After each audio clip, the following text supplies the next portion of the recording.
భారతదేశంలో అత్యున్నత పదవుల్లో ఒకటైన ఉపరాష్ట్రపతి పదవికి నూతనంగా ఎన్నికైన గౌరవనీయులు శ్రీ సిపి రాధాకృష్ణన్ గారు నియమితులైన సందర్భంగా TG5 న్యూస్ ఛానల్ తరపున మా హృదయపూర్వక అభినందనలు తెలియజేస్తున్నాం. ఈ సందర్భంగా ఆయన రాజకీయ జీవితాన్ని, ప్రజల కోసం చేసిన సేవలను మరొక్కసారి మనం గుర్తు చేసుకుందాం. సిపి రాధాకృష్ణన్ గారు తమిళనాడులో తిరుపూర్ ప్రాంతంలో మే 4, 1957లో జన్మించారు.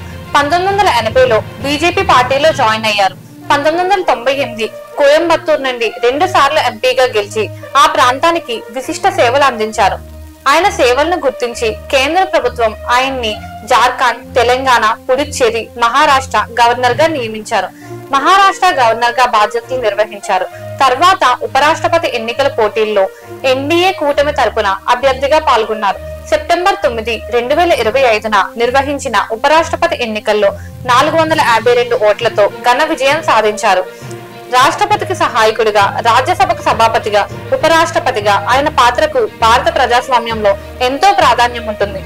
భారత ఉపరాష్ట్రపతిగా ప్రమాణ స్వీకారం చేయబోతున్న శ్రీ సిపి రాధాకృష్ణన్ గారికి మరొక్కసారి TG5 న్యూస్ ఛానల్ తరపున హృదయపూర్వక శుభాకాంక్షలు తెలియజేస్తున్నాం. మరిన్ని అప్డేట్స్ కోసం చూస్తూనే ఉండండి TG5 న్యూస్ ఛానల్.